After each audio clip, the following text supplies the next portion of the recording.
comebacks in pop. After 40 years, ABBA are finally back with a new studio album. We don't need to prove anything here. I don't think we're taking a risk. At 78 years old, Benny Andersson has finally broken his silence, and what he's revealing might just change how you see ABBA forever. From the emotional weight of becoming a teenage father to the private struggles he faced during the band's global fame, Benny isn't holding back anymore. He opens up about the pressure of fame, the tensions that nearly tore the band apart, and the personal demons he battled behind the scenes for decades. Why did ABBA really stop making music? What did fans never get to see during their prime? And how did Benny survive it all? Get ready, because this isn't just a story, it's the truth behind the legend. When ABBA ruled the world. If you were alive in the 1970s, there was no escaping ABBA. Their music wasn't just popular, it owned the airwaves. It was like they had found this magic formula that mixed glitter, heartbreak, and joy all in one go. Dancing Queen wasn't just a hit, it was the anthem of an entire generation. You could be in Sweden, Sydney, or Cincinnati, and someone somewhere was belting it out, usually with arms raised and zero shame. ABBA had this vibe that was hard to pin down. On stage, they were all smiles, wrapped in flashy jumpsuits and glittery boots, harmonizing like angels at a disco. But it wasn't just the look, there was real talent behind it. Benny Andersson and Björn Ulvaeus were the quiet geniuses crafting the melodies, while Agnetha and Frida gave those songs their soul. The four of them together, it was lightning in a bottle. Between 1974 and 1982, ABBA cranked out hit after hit like it was nothing. Waterloo, Fernando, Gimme, Gimme, Gimme. Knowing Me, Knowing You, it felt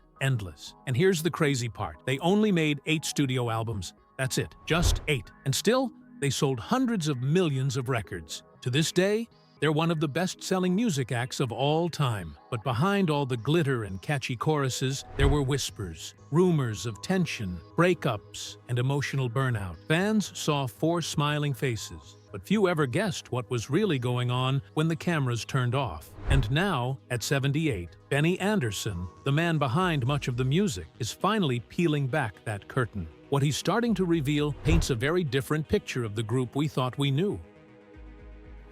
Before they were legends, Benny's real start. To understand how ABBA even came to be, you have to rewind way back. Before the fame, the matching outfits, or even the name ABBA. Benny Andersson was just a teenage boy in Sweden with a piano, a dream, and absolutely no idea that his life was going to change pop music forever. Benny grew up in a small town just outside of Stockholm. His father and grandfather were both musicians. Not famous ones, but the kind who'd pull out an accordion after dinner just for the love of it. That's where Benny got his first taste of music. Sitting on his grandfather's knee, learning to play by ear before he could even properly read sheet music. By the time he was a teenager, he was already playing in local bands and had dropped out of school at 16. Not because he couldn't handle it, but because he knew music was the only thing he wanted to do. Then came the Hep Stars. Now, if you've never heard of them, you're not alone. But in Sweden during the mid-1960s, the Hep Stars were a big deal.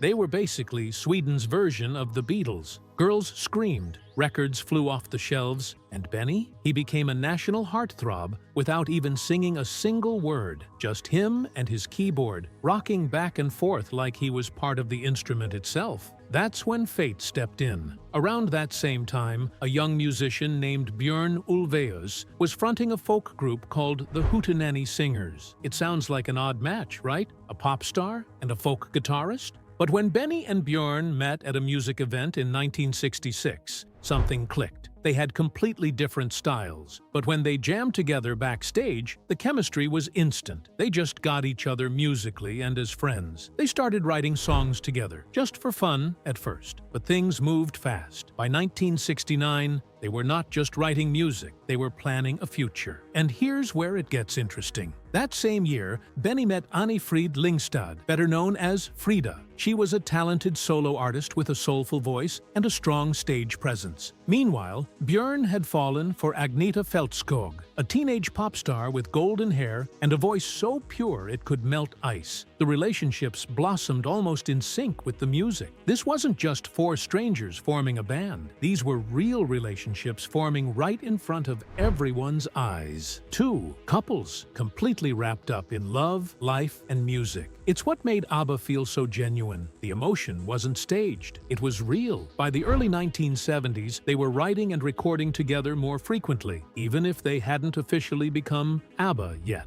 They performed under their full names at first: Björn, Benny, Agneta, and Frida. Not exactly easy to market on a poster, right? Eventually, they shortened it, using the first letters of their names to create something simple, catchy, and brandable: ABBA. But here's the thing. This group wasn't built in a studio. There was no producer pulling strings behind the scenes. ABBA was born from real-life moments, shared meals, songwriting sessions that stretched into the night, romantic ups and downs, and dreams that felt so big they almost seemed ridiculous. And maybe that's why their music hit so hard. When you listened to those lyrics about heartbreak, longing, or the thrill of falling in love, you weren't just hearing a story, you were hearing their story. But those early connections, they weren't just the secret ingredient that gave ABBA its soul, they'd also become the source of its deepest cracks. Because when you mix love with business, especially on a global stage, what happens when things start to go wrong? What happens when the couple drift apart, but the band still has to perform?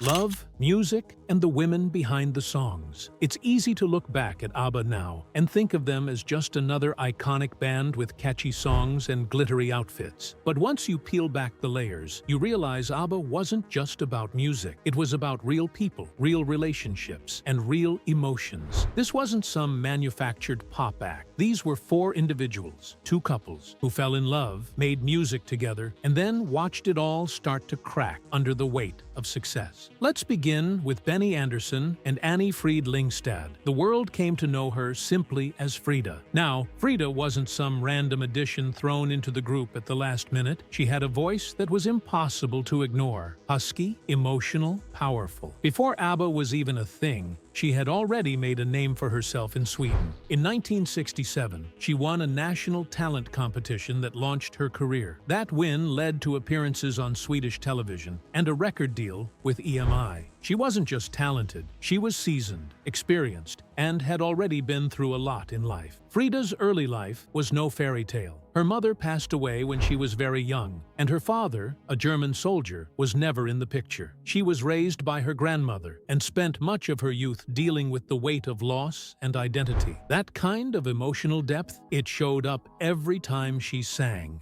You could hear it in her delivery, the ache, the strength, the soul. Benny first noticed Frida while he was still with the Hep Stars, and the connection didn't happen overnight. Frida was married at the time and had two young children, but over the next few years, their paths kept crossing. Music brought them together again and again. By the early 1970s, they were working closely, writing, recording, and performing, and that creative connection turned personal. By 1971, they moved in together, and 7 years later, they tied the knot. But Benny and Frida weren't the only love story inside ABBA. You also had Björn Ulvaeus and Agneta Fältskog, Sweden's pop power couple. Agneta had already been a star in her own right. She broke through in 1968 with her song Jag var så kär, I Was So in Love, which climbed the Swedish charts. She was only 18. Her voice was pure, bright, and emotional in a completely different way from Frida's. If Frida's vocals were smoky and soulful, Agneta's were clear and ethereal. Together, their harmonies were magic.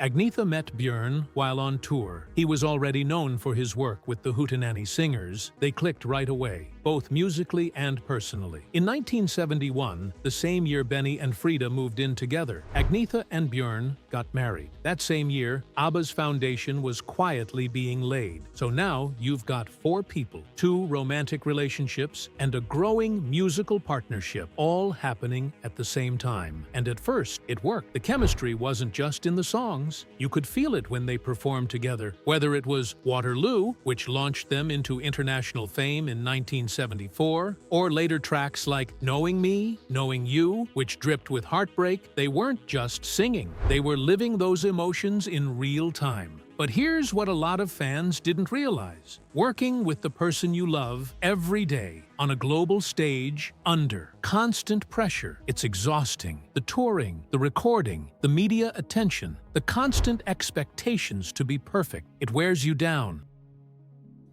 Behind the scenes, the cracks were forming. Agnetha and Björn's marriage ended in 1979. They divorced quietly, trying to keep the spotlight focused on the music, not their personal pain, but it showed up in the songs. The Winner Takes It All, released in 1980, was one of ABBA's most emotional tracks. And yes, Agnetha sang it, and yes, it was about her and Björn. She's even said in interviews that singing that song was like reliving their breakup over and over again. Not long after, Benny and Frida's relationship followed a similar path. They married in 1978, but the happiness didn't last. By 1981, they were divorced. And just like before, the emotional fallout made its way into the music. Listen to songs like One of Us and When All Is Said and Done. Those weren't just sad pop ballads. Those were people processing real heartbreak. By 1982, the group made the quiet decision to take a break. Not officially disbanded, just stepping away. There was no press conference, no dramatic announcement, just silence. Fans didn't know it then, but that silence would stretch for decades. So what happened after that? Well, Agnetha largely stepped back from the public eye. She focused on raising her children and released a few solo projects here and there. Björn went deeper into songwriting and musical theater. Frida eventually found happiness again, marrying a German prince, and later becoming widowed. But it's Benny, now 78 years old, who's recently opened up in ways he never had before. What has he finally revealed? The confession. Benny finally speaks. For years, fans around the world have wondered, what really caused ABBA to stop? They were one of the most successful music groups in history, with millions of records sold, non-stop radio hits, world tours, and a legacy that refuses to fade. On the surface, it looked like they had it all, but beneath the polished image and catchy melodies, something was unraveling. And for a long time, Benny Andersson, the quiet mastermind behind much of ABBA's music, stayed silent until now. At 78 years old, Benny has finally decided to open up. In a recent interview, he gave a surprisingly candid look into what was really going on back then. And let's just say, it wasn't all glitter and disco balls. According to Benny, the group didn't actually break up, at least not in the traditional sense. There wasn't a dramatic fight, no final announcement, no angry goodbye. We didn't say, "This is the end, we just stopped," Benny said. "We paused ABBA because we wanted to work with Tim Rice on chess. That was it. We figured we'd come back later." That pause was supposed to be temporary. Benny and Björn had long wanted to expand beyond pop music. So, when the chance came to work on Chess, a full-blown musical inspired by Cold War tensions and an international chess tournament, they jumped at it. Chess was ambitious and politically layered. It gave us songs like One Night in Bangkok and I Know Him So Well, both of which found success even outside the theater world. Benny was creatively fulfilled, but something happened after Chess wrapped up. "We came back from that project, and it just didn't feel the same anymore," Benny admitted. Too much had changed, and a lot had changed. By then, both couples, Benny and Frida, and Björn and Agnetha, had gone through painful divorces. Benny and Frida split in 1981, just 3 years after marrying, and Björn and Agnetha had finalized their divorce in 1979. And yet, through all of that emotional pain, ABBA kept making music. Not just any music, but some of the most emotionally powerful songs in their catalog. Take The Winner Takes It All.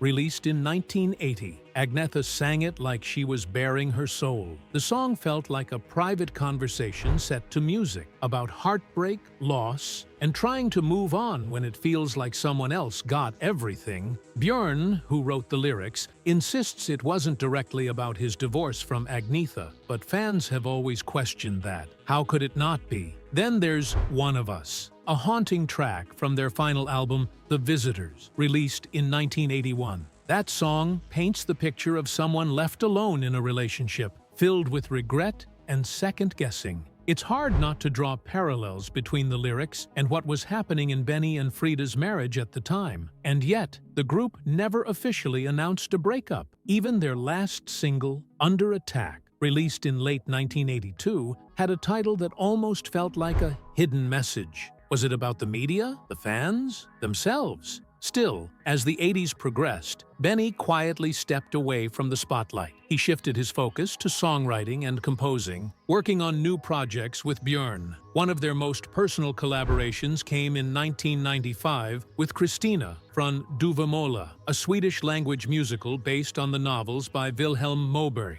It followed a group of Swedes who emigrated to America, and the emotional weight of the music showed Benny's evolving artistry. While the show was praised, it never made a full run in London or Broadway, something that, to this day, still surprises many fans. But during those years, Benny also made a choice to explore life outside of ABBA's shadow. He formed Benny Andersson's Orkester, a band blending traditional Swedish folk with pop and dance hall sounds. It was a complete departure from what he'd done before, but it allowed Benny to create without the pressure of global stardom. Even so, ABBA never really left him. In the early 2000s, ABBA's popularity exploded again, thanks in part to Mamma Mia, the stage musical and later blockbuster movie featuring their greatest hits. It was a full-blown cultural moment. Fans were hungry for a comeback, and that hunger got real when a $1 billion offer was placed on the table. Yes, $1 billion for 100 concerts. It's a hell of a lot of money to say no to, Benny said with a chuckle. But we did. He explained that the decision wasn't just about the money, it was about preserving what ABBA had stood for. They didn't want to come back just because people wanted nostalgia. They wanted the music and the performances to stay true to who they were, not become a spectacle that didn't feel authentic. But here's the part that struck fans. Benny admitted he had pulled away from ABBA not just to explore new music, but because he didn't want to be defined by it. For years, I didn't want to be seen only as an ABBA man, he said. I wanted to just be me. And besides, I had moved on to other things. Still, that didn't mean he had forgotten what the band meant or what Frida meant to him. Frida had gone through her own trials, losing her daughter in a car accident in the late 90s, retreating from the public eye, and focusing on causes she cared about. Benny never spoke publicly about their relationship for decades, but in this recent interview, his tone shifted. Frida was strong, he said. She always found a way to push through whatever life threw at her. I admire that deeply. It wasn't a love declaration, but it wasn't cold either. If anything, it left people wondering, did he still carry feelings for her? If they'd taken a longer break? If emotions had cooled? If timing had worked out differently? Could ABBA have made it through? Benny didn't answer that directly. Maybe because he doesn't know, or maybe because some things are better left unsaid. But what he did say was this: we made music that still matters, people still care, and I'm proud of that. It's a quiet, humble way to reflect on a legacy. But for fans who've waited decades for real answers, Benny's honesty was worth the wait. But of course, the story doesn't end there. Because behind the calm exterior, Benny's personal life wasn't always so easy either. He had his private battles, some that very few people ever saw. Benny's personal life and battles. Did you know Benny became a father when he was just 17? Long before ABBA was even an idea, Benny was navigating something much more personal: fatherhood. Back in the early 1960s, he was dating a fellow musician, Kristina Grönvall. They were both members of a Swedish pop group called Elverkets Spelmanslag, and they shared more than just a passion for music. At 17, Benny and Kristina welcomed their first child, a son named Peter. Then, 2 years later, they had a daughter named Helene. Now, imagine being a teenager. barely out of school, and suddenly responsible for a whole new life. And on top of that, trying to chase your dream of being a musician. Benny has admitted that this wasn't easy. He's been very honest about how guilty he felt in those early years. "It did give me a bad conscience, being out on the road rather than at home," he once said in an interview. Touring, rehearsals, and recording sessions, they all took him away from his kids. He was young, ambitious, and driven by the music, but the cost was time with his children. And that's a regret that stuck with him for a long time. After Benny's relationship with Christina ended, the children primarily stayed with their mother. But Benny never completely disappeared. Over time, especially as he matured and settled down, he kept a connection with his children. Peter and Helene chose to live more private lives, away from the public spotlight, and Benny respected that. Then came the next chapter in his personal life. In 1981, the same year ABBA quietly stepped away from the music scene, Benny married Mona Nörklit, a Swedish TV presenter, and that marked a major shift for him. Mona wasn't in the music business, and their relationship seemed to bring a kind of stability Benny hadn't had before. They had one child together, a son named Ludwig, born in the same year they got married. Ludwig grew up watching his father's musical journey from a different perspective, not from the chaos of a world tour, but from the calm of a family home. And guess what? Today, Ludwig is actually involved in ABBA's legacy too. He's one of the producers behind the ambitious concert residency ABBA Voyage, proof that the Andersson musical touch continues to the next generation. But not everything in Benny's life followed a smooth path. One of the most painful and personal challenges he faced was his struggle with alcoholism. And it's something he didn't talk about for a long time. For much of his adult life, Benny was a functioning alcoholic. He wasn't falling apart publicly, and he didn't make headlines for wild behavior. But behind the scenes, alcohol had become a part of his daily life, and not in a healthy way. He later admitted that it was a problem that slowly crept in and stuck around far too long. "I was drinking too much, too often," he confessed years later. "It didn't ruin my life, but it was there, every day." What's striking is that Benny managed to keep creating music during this time. He wrote songs, produced records, and kept working on musicals. But inside, he wasn't okay. And it wasn't until the early 2000s that he decided enough was enough. In 2001, Benny quit drinking for good. He's been sober ever since. That means, as of today, he's been alcohol-free for over 2 decades. And while he didn't go into too much detail at first, in a 2011 interview, he finally opened up about how serious the problem had been. He wasn't proud of it, but he wasn't hiding anymore either. Sobriety wasn't just about health, it was about clarity. And many fans noticed that after he stopped drinking, Benny seemed more present, more reflective, and more comfortable sharing his past. It was like he had finally found peace with himself. But even with all this personal growth, Benny stayed grounded. He never pretended to be perfect, and he didn't act like a celebrity who had it all figured out. One of the things people admire most about him is how honest and humble he's been about the highs and the lows. So, how did all these personal challenges shape the man we see today? Well, if you look closely, you'll see that Benny has never been the kind of person who chased fame. He always cared more about the music, the craft, and the people around him. His family, his collaborators, and even his fans. Those connections mattered more than the spotlight. And perhaps that's why, even after all these years, people still care so deeply about him. But here's the big question. After years of silence, heartbreak, and personal healing, would Benny ever go back to ABBA? You might think the answer would be no. After all, decades had passed. Everyone had moved on. The band had been silent since 1982, and most fans had accepted that it was probably over for good. Then, out of nowhere, something happened that nobody saw coming. The comeback that shocked the world. After nearly 4 decades of silence, ABBA made a comeback in 2021. This wasn't just a greatest hits tour or a nostalgia project. They dropped a brand new studio album called Voyage. It was their first since The Visitors, which had been released all the way back in 1981. That's almost half a century between albums. The announcement came during a special live-streamed press conference from London. Fans across the globe were watching. Some probably expected a short reunion, or maybe a remastered compilation, but ABBA surprised everyone. Not only were they releasing an album, they were launching something completely new, a virtual concert experience also titled Voyage.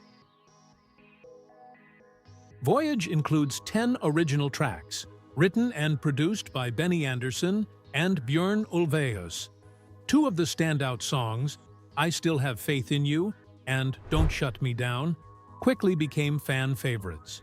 If you listen closely, you'll hear all the classic ABBA ingredients: strong melodies, emotional lyrics, and beautiful harmonies. But there's also a modern feel in the production. The album was a massive success from the start. It debuted at number 2 in both the United States and Canada, which is pretty incredible for a group that hadn't released new music in decades. In the United Kingdom, Voyage shot straight to number 1 and became the fastest-selling vinyl album of the 21st century at the time. The album also reached the top of the charts in countries like Australia, Germany, and Sweden. And for the first time ever, ABBA received Grammy nominations. The song I Still Have Faith in You was nominated for Record of the Year. Imagine that. A band that first broke up in the early 1980s getting recognized by the Grammys in 2022. It just shows how timeless their music is. But what made this comeback truly groundbreaking wasn't just the music. It was the live experience, or rather, a completely new version of it. The ABBA Voyage virtual concert was unlike anything fans had ever seen. Instead of the 4 members performing live on stage, the concert featured digital avatars designed to look just like they did in 1979 during their global prime. These high-tech avatars, dubbed ABBAtars, were created using motion capture technology.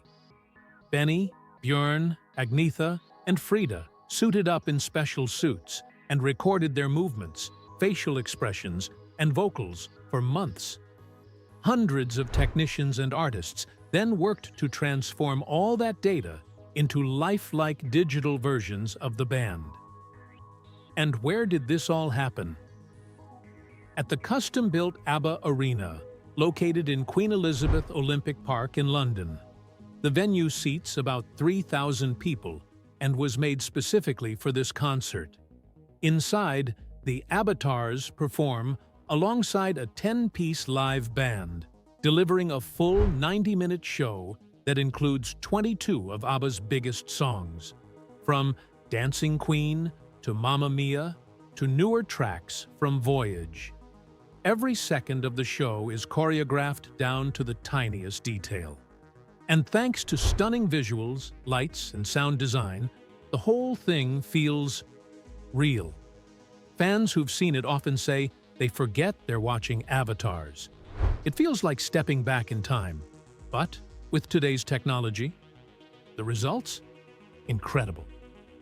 In just its first year, over 1 million people attended the Voyage concert in London. The show has become a major tourist attraction, drawing fans from all over the world. It's also had a real economic impact, contributing hundreds of millions to the UK economy, especially in the hospitality and tourism industries. But beyond the money and the hype, this concert proved something deeper.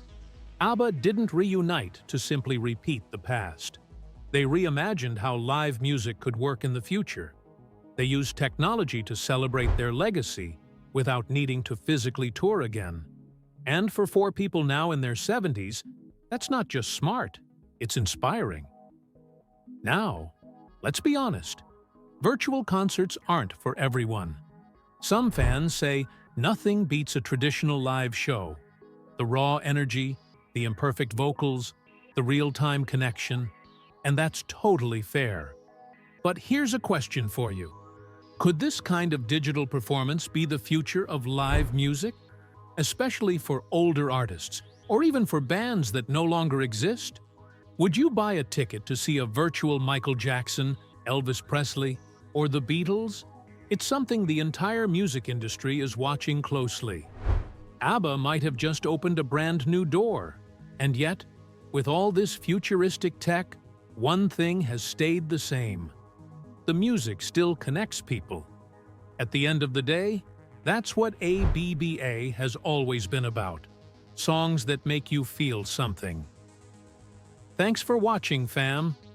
If you enjoyed this video, be sure to like and subscribe to our channel.